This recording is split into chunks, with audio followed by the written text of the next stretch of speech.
তো আগের ভিডিওতেই মানে শর্টেই তোমরা দেখেছো যে আমরা রান্নাবান্না করেছিলাম প্রসাদ দেবো বলে ভগবানের ভোগের জন্য। তো এরপরে সব ভগবানকে মালা টালা পরানো হলো, পুরোহিত চলে এসেছিলেন পুজোর জন্য। তো আমি, মা, ভাই সবাই মিলে মালা পরাচ্ছিলাম, বাড়ির সবাই মালা পরিয়েছে। এটা হচ্ছে আমাদের বাড়ির মধ্যে যে মন্দিরটা, মানে সত্যনারায়ণ মন্দির, সেই মন্দিরে সেই মন্দিরটাও খুব সুন্দর করে সাজানো হয়েছে। দেখুন আমাদের লক্ষ্মী নারায়ণ ঠাকুরকেও খুবই সুন্দর দেখতে। আর তারপরে আমরা আশেপাশে যে কটা মন্দির, কালী মন্দির বা মন্দির ছিল এমনি, সব মন্দিরে গিয়ে মালা পরাচ্ছিলাম, একটু ধূপ মোমবাতি জ্বালছিলাম। এটা হচ্ছে শীতলা মন্দির।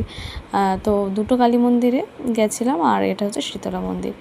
তো এটা আরেকটা কালী মন্দির, সেখানে আমিও দিচ্ছিলাম, একটু মোমবাতি জ্বালালাম। তারপরে এই যে দুটো হাঁস আনা হয়েছিল বলির জন্য।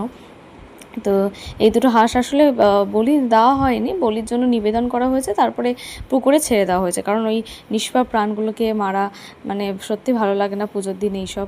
তো ওই জন্য ফল এমনি বলি হিসেবে কাটা হয়েছে, নানা রকম সবজি মানে ফলগুলো, চাল কুমড়ো, তারপরে আখ, এই সবগুলো। কিন্তু ওই হাঁসগুলোকেই ছেড়ে দেওয়া হয়েছে পুকুরে। তো তারপরে এই যে হাঁসগুলো কি সুন্দর। তো তারপরে এটা হচ্ছে আমার বড় মা, উনি গণ্ডি দিয়েছেন। তো তারপর আমাদের অঞ্জলি কমপ্লিট হয়ে গিয়ে হোমযজ্ঞ